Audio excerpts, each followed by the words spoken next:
நம்ம ஊர்லலாம் வந்து பார்த்தீங்கன்னா, கேங்ஸ்டர் அப்டின்னா வந்து ஒரு ஸ்மால் ஸ்கேல்ல தான் இருப்பாங்க. படங்கள்ல மட்டுமே ரொம்ப பிரம்மாண்டமான விஷயம்லாம் காமிப்பாங்க. நம்மலாம் வந்து பார்த்தீங்கன்னா, ஒரு பெரிய கேங்ஸ்டர், ஒரு கார்ட்டல் அதெல்லாம் வந்து ரியலிஸ்டிக்கா வந்து காமிச்சது அப்டின்னா, ஓப்பனா சொல்லப்போனா பாப்லோ எஸ்காபாரோட கதைய காட்டுன நார்கோஸ் அப்டிங்கிற சீரிஸ் தான். அது வந்து பார்த்தீங்கன்னா, கொலம்பியால இருந்து ஒருத்தன் வேர்ல்டே எப்டி திரும்பி பார்க்க வச்சான் ஒரு கார்ட்டல் நடத்தி. அது மட்டும் இல்லாம அமெரிக்க அரசாங்கத்தை எப்படி ஆட்னா அப்படிங்கிறத ஒரு பாப்லோ எஸ்கோபார் ஸ்டோரியா காட்டியிருப்பாங்க. அதை தொடர்ந்து மெக்சிகோல இருக்கிற கார்ட்டல்ஸ் அதை பத்தியும் காட்டிட்டே இருக்கும்போது எல் சாப்போ அப்படிங்கிற ஒரு கார்ட்டல் டான் பத்தி நம்ம வந்து கேள்விப்பட்டிருப்போம். அதுக்கப்புறம் எல் மேயோ. என்னடா இந்த மாதிரி நியூஸ் ரொம்ப நாளா வந்து கேள்விப்படல அப்படின்னு பார்த்தா இன்னைக்கு அமெரிக்க அரசாங்கமும் அவங்களோட இன்டெலிஜென்ஸும் மெக்சிகோ அரசாங்கம் இணைந்து வந்து பார்த்தீங்கன்னா எல் மென்சோ அப்படின்னு இப்போதைக்கு உலகத்திலே மிகப்பெரிய ட்ரக் கார்ட்டலோட தலைவராக 10 வருஷமா ஒருத்தன் தேடிட்டு இருந்திருக்காங்க. அவனை இன்னைக்கு அசாசினேட் பண்ணி போட்டாங்க. அவன் யாரு? அவனோட கார்ட்டல் வந்து பார்த்தீங்கன்னா எவ்வளோ பெருசு? ஏன் வந்து அவனை இன்னைக்கு அசாசினேட் பண்ணது ஒரு பெரிய நியூஸா இருக்கு அப்படிங்கிறத வந்து பார்த்தீங்கன்னா அந்த சுரேன் ப்ரோ கிட்ட வந்து கேட்டு தெரிஞ்சுக்கலாம். வணக்கம். வணக்கம் ப்ரோ. நெமேசியோ ஒசேகோரா செர்வாந்தேஸ் இவன் பேரு. ஆனா அவங்க ஊர்லலாம் என்னன்னு பார்த்தீங்கன்னா ஒரு நிக் நேம்ஸ் தான் கூப்பிடுவாங்க, எல் மென்சோ அப்படின்னு. ஸோ இவனை பார்த்தீங்கன்னா இந்த கார்ட்டலோட பேர் வந்து Jalisco new generation cartel. So மெக்சிகோல ஜலிஸ்கோ அப்படிங்கிறது ஒரு ஸ்டேட் போல. அங்கிருந்து இயங்கக்கூடிய இப்போ மெடிலின் கார்ட்டல் பாப்புலர் பண்ணாம. ஸோ இவனை ஏன் வந்து ஒரு 10 வருஷம் தேடி இப்பதான் பிடிக்க முடிஞ்சது? இவனுக்கு தலைக்கு பெரிய சன்மானம்லாம் அறிவிச்சிருந்தாங்க. யார் இவன், என்ன மேட்டர்னு சொல்லுங்க. அப்புறம் நிறையா நீங்கள் வந்து கேங்ஸ்டர்ஸு, டான்ஸு அந்த மாதிரிலாம் பார்த்துருப்பீங்க. இவன் வந்து ஒரு கார்ட்டலோட ப்ரெசன்ட் ஹெட். இது ஹெட் மாறிட்டே இருப்பாங்க. நம்ம நிறைய பேரை பார்க்கலாம். எல் சாப்போ, எல்மா, இவன் நாச்சோ, அந்த ஹியரார்கில மாறிட்டே இருக்கும். அது அப்படியே மாறிட்டே இருக்கும். நம்ம ஊரில் நடக்கும் மாதிரி தான் அடுத்த ஆளுங்க வந்துட்டே இருப்பாங்க. இவனை யூஸ்வலாகவே இவங்க வந்து ஹைட் அவுட்டில் தான் இருப்பாங்க. இது வந்து புதுசு கிடையாது. 10 வருஷமா இதே மாதிரி இதுக்கு முன்னாடி இருந்தவங்களும் ஹைட் அவுட்டில் தான் இருந்தாங்க. இவன் வந்து ஆல்மோஸ்ட் 10 இயர்ஸா ஹைட் அவுட்ல இருக்கான். இவன் என்ன பண்ணிருக்கான், இதுக்கு முன்னாடி ப்ரீவியஸ் கார்ட்டல் ஹெட் வந்து போட்டு தள்ளப்போ இவன் வந்து இவனோட அந்த ஜலிஸ்கோ நியூ ஜெனரேஷன் வழியா சப்போர்ட் பண்ணி ஹெல்ப் பண்ணி இருந்திருக்கான். அது சப்போர்ட் பண்ணி ஹெல்ப் பண்ண டைம்ல இருந்தே இவன் வந்து வாண்டட்னு அனௌன்ஸ் பண்ணிட்டாங்க. ஃபியூஜிட்டிவ் தான் இவன். ஆமா. இவனுக்கு வந்து பவுண்டி எப்படி கொடுக்குறாங்கன்னா, பவுண்டினா சில பேருக்கு பவுண்டினா ரிவார்ட். அந்த ஹெட்டுக்கு நீங்க அவனை பத்தி இன்ஃபர்மேஷன் இல்ல அவனை போட்டு தந்தாலும் நீங்க கொடுத்தீங்கன்னா ஜான்விக் படத்துல வர மாதிரி தான். ஃபார் எக்ஸாம்பிள் வீரப்பனுக்கு வந்து சில லட்சம் ரூபாய் அவரை காட்டி கொடுத்தான்னு சொன்னாங்களே, அந்த மாதிரி வந்து காட்டி கொடுத்தா சன்மானம் தருவாங்க. இவனோட கிரிமினல் ஹிஸ்டரி இப்படி பாத்தீங்கன்னா 1990s to 2000ஸ்லயே வந்து அப்போ இருக்கிற கார்ட்டல்ஸ் ஹெட்ஸோட இவன் வந்து கான்டாக்ட்ல வந்து 30 வருஷமா. ஸோ 2015ல வந்து ரொம்ப சீரியஸ் ஆகுது. வந்து ரொம்ப வெடியுது இவனை பத்தி நியூஸ் எல்லாமே.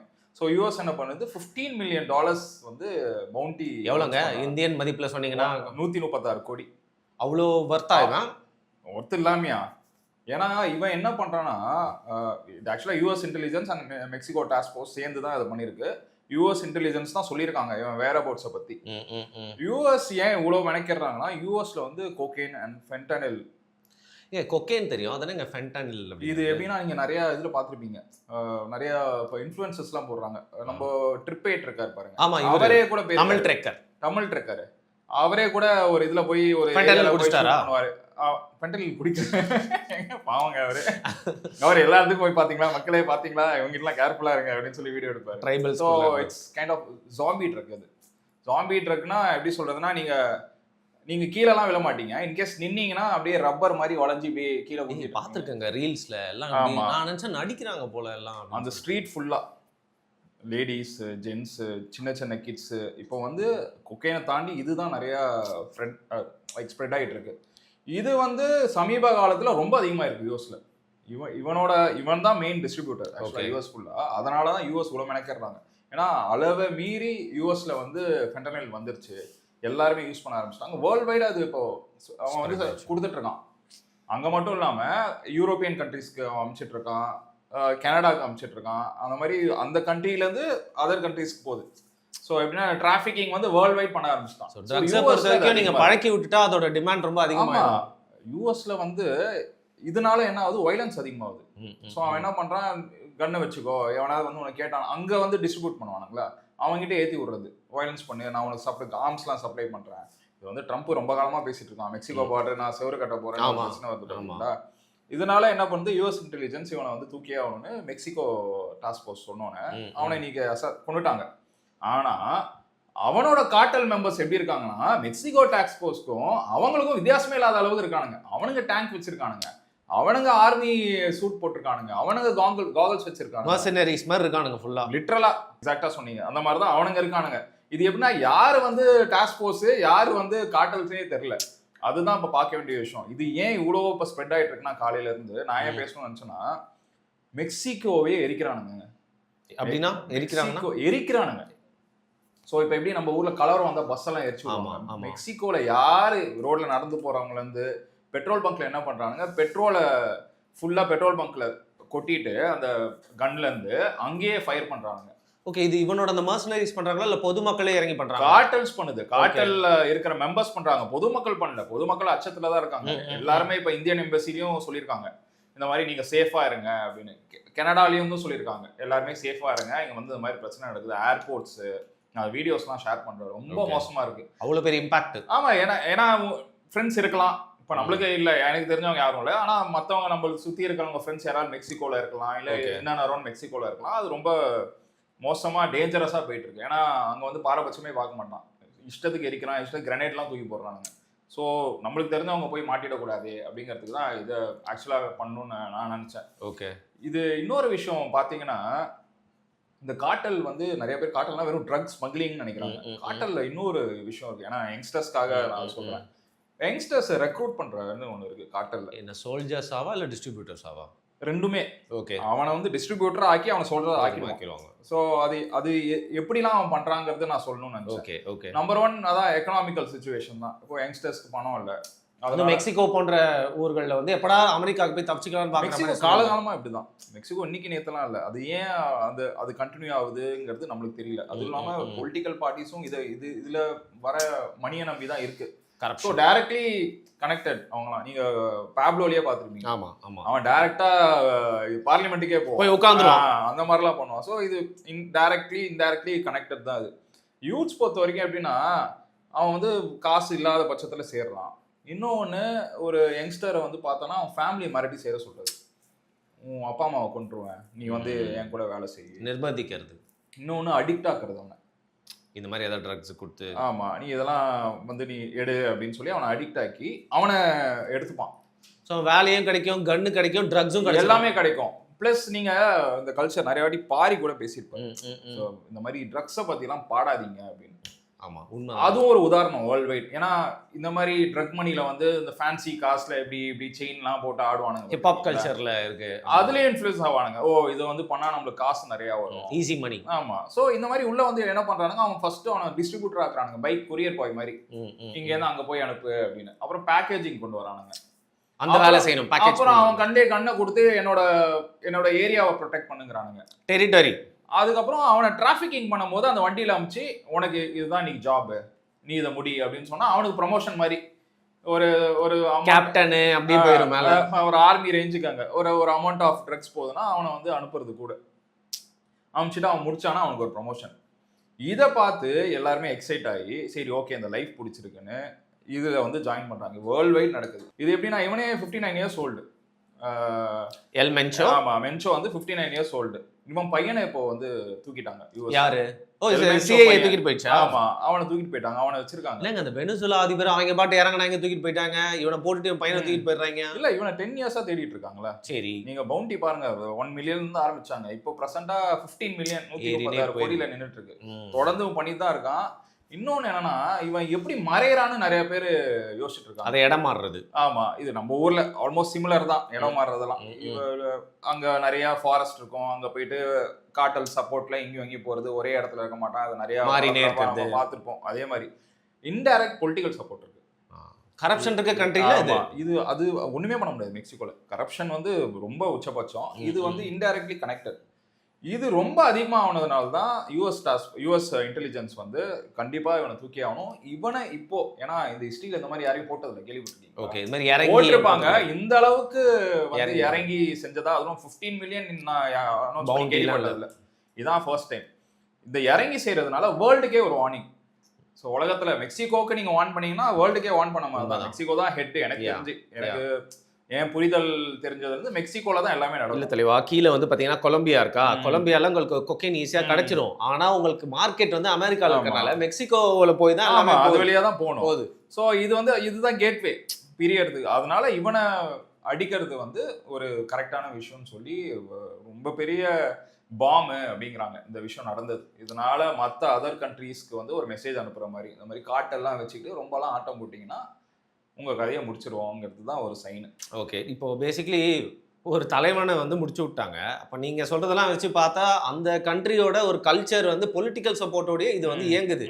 ஸோ ஒரு பாம்போட தலையை வெட்டினா மாதிரி தானே பாட்டு ஆடிட்டே இருக்கும், திருப்பி வேற ஒரு பாம்பு வருன்ற மாதிரி இது அப்படியே கண்டினியூ ஆகிட்டே தானே இருக்கும். இது கண்டினியூ ஆயிட்டு தான் இருக்கும். இந்த அளவுக்கு போனா உன் முடிவு இப்படிதாங்கிறது அவங்களுக்கு ஒரு பயம் இருக்கும்ல. ஏன்னா யாருமே இந்த மாதிரி பண்ணதில்லை. எல் சாப்போவே உள்ளதான் இருக்கான். பாத்திரிக்கீங்கல்ல வந்து இப்போ உள்ள இருக்கான். சோ அதே மாதிரி இவனை போட்டுட்டாங்க.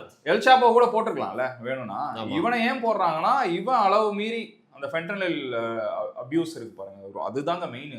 எனக்கு தெரிஞ்சு இப்போதைக்கு எவ்வளோ ட்ரக்ஸ்லாம் வந்திருக்கு, ஆனா இந்த அளவுக்கு அடிக்ட் ஆகி பார்த்ததில்ல. இது ஒரு வினோதமான ஒரு ட்ரக் லாங்குவேஜ் நீங்க எடுத்தீங்கன்னா. இந்த அப்பர்ஸ் அண்ட் டவுனர்ஸ்னு சொல்லுவாங்க. அப்பர்ஸ்ங்கிறது உங்களை ஒரு மாதிரி எக்ஸைட்மெண்ட்ல ஹைப்பரா வச்சிருக்கும். டவுனர்ஸ் வந்து இந்த ஹெராயின் மாதிரி தூங்கிரும். இது நாங்க ஒரு போன மாதிரி எப்படி நிக்கிறாங்க. ஐ ஃபீல் இதுவும் இது கம்ஸ் இன் தி டவுனர். ஆனா இப்படி நிக்கிறாங்க ரொம்ப நேரமே. நான் எனக்கு ஒரு ஃபாரினர் வீடியோ போட்டான், அவன் வந்து சொல்லுவான் இத பத்தி. நான் அத பத்தி தனியா பேசலாம்னு பார்த்தேன். ஓகே, சோ இது ஒரு தனி சப்ஜெக்ட். மேலோட்டமா சொல்லுங்க வேர்ல்ட் வைடா எப்படி போகுதுன்னு. இது எப்படின்னா ஸ்லோ, உங்க ஹார்ட் பீட் எல்லாமே ஸ்லோ டவுன் தான் பண்ணும். ஓகே, அண்ட் என்ன பண்ணும், எக்ஸசிவ் டோபமைன். டோபமைனா அந்த சந்தோஷம் குட் ஃபீலிங்கை கொடுக்கும். அந்த குட் ஃபீலிங்கை எக்ஸ்ட்ரீமா கொடுத்துரும். ஆனா மூவ்மெண்ட்டே பண்ண முடியாது உங்களால. ஸோ நீங்க அதை எடுத்துட்டு என்ன மூவ்மெண்ட்ல நீங்க லேண்ட் ஆகுறீங்களோ, ஃபார் எக்ஸாம்பிள் நீங்க வந்து ஒரு கையை இப்படி வச்சுட்டு உட்காந்தீங்கன்னா இப்படியே உட்காந்துருப்பீங்க 3 மணி நேரத்துக்கு. ஸோ இல்லை கீழே பெண்டாகி இப்படி இருக்கீங்கன்னா இப்படியே இருப்பீங்க. எந்த போஸ்ட்ல படுக்கிறீங்களோ அந்த போஸ்ட்ல 5-6 hours இருப்பீங்க.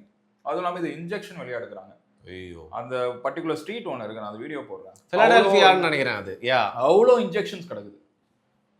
ஸோ இது எப்படி அஃபெக்ட் ஆகும்னா, இதை வந்து ஒரு யங்ஸ்டர் எடுக்க ஆரம்பிச்சுன்னா அவன் வேர்ட் ஆஃப் மவுத்தில் சொல்லுவான், இது நல்லா இருந்ததுடா அப்படின்னு சொல்லிட்டு. இது அப்படியே மாறி மாறி ஸ்ப்ரெட் ஆகி யங்ஸ்டர்ஸ் ஆகிடுவாங்க. இது ஒன்றும் நீங்கள் வந்து வீடு ஸ்மோக் பண்ணுறவங்களாம் இருக்கான், எடுத்துட்டோமா நீ வந்து அடுத்த வேலையை பார்த்துட்டு போகிற மாதிரிலாம். இதுக்குள்ளே இறங்கிட்டா அதே ஸ்ட்ரீட்டில் ஒரு ஓரத்தில் நீயும் படுத்துருக்கணும்.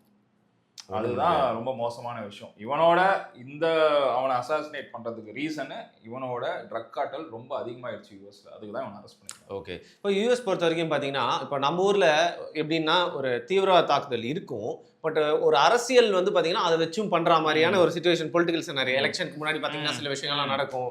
நான் ஒரு எக்ஸாம்பிளுக்காக சொன்னேன். அதே மாதிரி யூஎஸ்ல நான் என்ன பண்றாங்கன்னு கேள்விப்பட்டேன், இந்த மெக்சிகோல இருக்க அந்த ட்ரக் கார்ட்டலை வச்சு அமெரிக்கன் அரசியலை வந்து அதாவது என்ன பண்றாங்களா கொஞ்சம் விடுறது, அதை விட்டு பிடிக்கிற மாதிரி விட்டு பிடிக்கிற அதை வச்சு ஒரு அரசியல் பண்ணிட்டே இருக்காங்க. அதை பத்தி நீங்க என்ன நினைக்கிறீங்க? இல்ல அதுவும் உண்மையா இருக்கும். ஏன்னா எல்லா இடத்துலயும் நடக்குது. நம்மளே பாத்தீங்கன்னா ஒரு பயங்கர இஷ்யூ போயிட்டு இருக்கோம், உடனே இன்னொரு நியூஸ் வரும் சம்மந்தமே இல்லாம. அந்த நியூஸை வந்து பூம் பண்ணுவாங்க. அதே ட்ரக் பேஸ்டா தான் இருக்கும். நம்மளே நிறைய நியூஸ் பார்த்துருக்கோம். சேமே அவங்க யூஸ் பண்ணலாம். பட் ஸ்டில் இந்த மாதிரி கார்ட்டல் ஹிட்ஸ் எல்லாம் வந்து இந்த மாதிரி பண்றது வந்து நான் சரின்னு தான் நான் நினைக்கிறேன். ஆமா சரி. ஏன்னா அவங்க வந்து ஒரு லா ஒரு ரூல் கீழே வராம அவங்க வந்து ரெபலா இருப்பாங்க. அவன் இஷ்டத்துக்கு இருப்பான். எனக்குன்னு ஒரு ரூல்ஸ்டா, நீ என்னடா எனக்கு சொல்றதுமா, அவனை பார்த்து நிறைய பேர் இன்ஸ்பயர் ஆவாங்க. இப்போ இருக்கிறது அப்படிதானே. இப்போ வந்து நம்ம வில்லனை க்ளோரிஃபை பண்ற ஜென்ரேஷன் தான் நம்ம. நீங்களே பாருங்க, பாப்லோ சீரீஸ் பார்த்து பாப்லோ கெத்துல அப்படிதானே பேசுறோம். இவனா ஒரு ஆளே இவனுக்கு நெட்ஃபிளிக்ஸ் சீரிஸ் எடுக்கிறாங்களா நான் பேசுறோம். ஸோ அந்த மாதிரி சொல்றாங்க. பார்த்து இன்ஸ்பயர் ஆகி கெட்டு போகாம இருக்கிறது தான் சேஃபு. இந்த மாதிரி அவங்க அதுவும் இல்லாமல் நம்ம இப்போ சொல்கிறோம் சரி அந்த ஏஜ் எடுக்கிறாங்கன்னு, அடிக்ட் ஆகிட்டு வெளில வர முடியாமலாம் எவ்வளோ பேர் இருக்காங்க. எவ்வளோ பேர் ரியாப்ல வந்து நம்ம பார்க்குறோம். அவங்க லைஃப்லாம் என்ன ஆகும்? அதுவும் நீங்கள் சொல்லக்கூடிய ட்ரக்ஸ்லாம் வந்து வெளியில கூட வர முடியாது. அது ஓவர் டோஸ் பண்ணிங்கன்னா செத்துருவீங்க. நீங்கள் ரியாபை கூட விட்டுருங்க. அதை ஏதோ தெரியாமல் அன்றைக்கி வந்து நீங்கள் ஓவர் டோஸ் பண்ணிட்டீங்க அப்படின்னா அவ்வளோதான், உங்கள் ஹார்ட் பீட் நின்றோம், இல்லை ஹை பிபி ஆகி ஹார்ட் அட்டாக் வந்துடும். ஸோ இதுலேருந்துலாம் வெளில வர முடியாது. ஸோ இந்த மாதிரி அவங்க பண்றது சரி. ஆனா நீங்க சொன்ன மாதிரி ஒரு பொலிட்டிக்கல் கிமிக் இருக்குமானா இருக்கலாம். ஸோ வேற ஏதாவது அங்க நடக்கிற பிரச்சனையை வந்து திசை திருப்பதுக்கு பண்ணிருக்கலாம். ஆனா இந்த நியூஸ் வந்து ஒரு முக்கியமான நியூஸ் தான் நான் நினைக்கிறேன். ஏன்னா இந்த மாதிரி எந்த ஒரு கார்ட்டல் ஹெட்டையும் பண்ணதே கிடையாது. அதுவும் இல்லாம $15 million பவுண்டி கொடுத்தும் நான் கேள்விப்பட்டதே கிடையாது. யாரும் பாருங்களேன் அவனை பிடிச்சி கொடுக்கறதுக்கு பெருசா உதவியும் பண்ண முடியல போல, அதனால இறங்கி இவங்களே போட்டாங்கன்னு நினைக்கிறேன். பயம் தாங்க. பிடிச்சி கொடுக்கறதுக்குலாம் சொன்னானா அவன் சரி பிடிச்சி சொல்லிட்டான், அவன் ஃபேமிலி என்ன ஆகும்? இவனுங்க அப்படிலாம் இல்லை, தலைமுறையே முடிச்சிருவாங்க. பயத்துல தான் எல்லாமே நடக்குதாங்க. அதுவும் புவர் கண்ட்ரின்றதுனால போட்டு கொடுக்கறதுக்கு எவனா இருப்பான். கண்டிப்பா போட்டு கொடுக்க மாட்டானுங்க. இன்ஃபேக்ட் அங்க இருக்கிற சிவிலியன்ஸ் பப்ளிக்கே இதனால கூட வாழ்ந்துட்டு இருக்கலாம். ஒரு லோக்கல் ஹீரோ மாதிரி. சரி அவன் எனக்கு ஏதோ உதவுறான் அதனால நான் எதுக்கு போட்டு கொடுக்கணும்னு இருக்கலாம். பட் ஸ்டில் நீ ஊருக்குள்ள பண்ற அது சரி, அது நீ வந்து மற்ற கண்ட்ரிக்கு அனுப்பும் போது அது வந்து இன்னும் பெரிய இஷ்யூ ஆகுது. மற்ற கண்ட்ரி இன்னும் அடிக்ட் ஆகுது. புரியுது. இப்போ கடைசியாக நான் ஒரு விஷயம் கேட்குறேன். இப்போ நிறைய ஃபியூஜிட்டிவ்ஸ் இந்த மாதிரி பார்த்தீங்கன்னா கேங் லீடர் கார்ட்டல் லீடர்ஸ்லாம் வந்து பார்த்தீங்கன்னா 90s 80sலாம் ஒரு 20 வருஷம் 30 வருஷம்னு சொல்லிட்டு அவங்க வந்து ஃபியூஜிட்டிவா வந்து மறைஞ்சு மறைஞ்சு வாழ்வாங்க. பட் நான் இப்போ ரீசெண்டாக கூட வெனிசுலா அதிபரை எப்படி தூக்குறாங்க, இப்போ ஒரு சேட்டலைட் இமேஜ் வச்சு எங்க இருக்காங்க துல்லியமா அவங்க ஹைட் என்ன வெயிட் நடமாட்டம் பண்றாங்க. ஸோ உங்களுக்கு இந்த ஒரு 2 டிகேட்ஸ்ல இந்த மாதிரி எவ்வளவு பேர் இருந்தாலும் அது தப்பிக்கிறது அப்படிங்கிறது மேல் சாத்தியமே இல்லை. உங்களுக்கு தெரியுதா?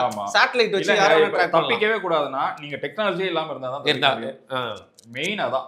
இதுல கூட எனக்கு தெரிஞ்ச என்னவோ ரேடியோ டிரான்ஸ்மிட்டர் மாட்டியிருக்கோம், இல்ல கூட இருந்தே சொல்றதுக்குன்னு ஒரு ஆள் இருப்பான் எப்பவுமே, இம்ப்ளான் பண்ணியிருப்பாங்க யாரையாவது, அவனே ரொம்ப நாள் டிராவல் பண்ணிட்டு வேற பர்ஸ் இன்ஃபார்ம் பண்ணிருக்கலாம். ஆனா கோயிங் ஃபார்வர்ட் இது வந்து சாத்தியமே கிடையாது. இனிமேல் யாராலையும் மறைஞ்சிடலாம். ஆமா, அப்படி நீ வந்து தப்பிக்கணும் நிஜமாலே இருக்கக்கூடாதுன்னா நீ வந்து டெக்னாலஜியை யூஸ் பண்ண முடியாது. டெக்னாலஜி யூஸ் பண்ணாம நீ ஒரு இடத்துல இன்னொரு இடத்துக்கும் போக முடியாது. ஸோ அதுல டிபெண்ட் ஆனதுனால இது வைசி வர்சாவா தான் நான் பாக்குறேன். ஒண்ணுமே பண்ண முடியாது. ரைட். அப்ப நெட்ஃபிளிக்ஸ்க்கு வந்து இன்னொரு சீரிஸ் வந்து ரெடி ஆயிடுச்சு. ஆக்சுவலா அவங்களே பாப்லோ எஸ்கோபார்க்கு அப்புறம் இன்னொரு 2 சீசன் யாருமே தெரியாதுங்க இவனை பத்தி. இப்ப பாருங்க, எனக்கே மார்னிங் தான் தெரியும் நியூஸ், என்னடா வேர்ல்ட் வைட் ஃபிளாஷ் ஆயிட்டு இருக்கே அப்படின்னு சொல்லிட்டு. ஏன்னா மெக்சிகோவே எரிக்கிறாங்கன்னா அவன் வந்து எவ்வளவு பெரிய கார்ட்டல் ஹெட்டா இருந்திருக்கணும். ஏன்னா இதுக்கு முன்னாடி எவ்வளோ பேரெல்லாம் கொண்டிருக்காங்க, இன்டர்னல் கேங் வார்லேயே செத்துருக்காங்க. இந்த அளவுக்கு பிரச்சனை வந்து நான் ஒரு இம்பாக்ட் இல்லை அப்படிங்கிறீங்க. ரைட்டு. ஸோ எங்கோ ஒருத்தவன் பார்த்தீங்கன்னா ட்ரக் விற்றதுனால நம்ம இந்தியாவில் அவனை பற்றி உட்காந்து பேசிட்டு இருக்கோம். நல்லது செய்கிறவங்களாம் ஃபேமஸ் ஆக மாட்டான் அப்படிங்கிற மாதிரி வாழ்ந்துட்டு இருக்கோம். ரைட்டு. ஒரு இன்டர்நேஷனல் நியூஸ்லேருந்து அதோட பேக்ரவுண்ட் வச்சு சூப்பராக நிறைய விஷயங்கள் சொல்லியிருந்தீங்க.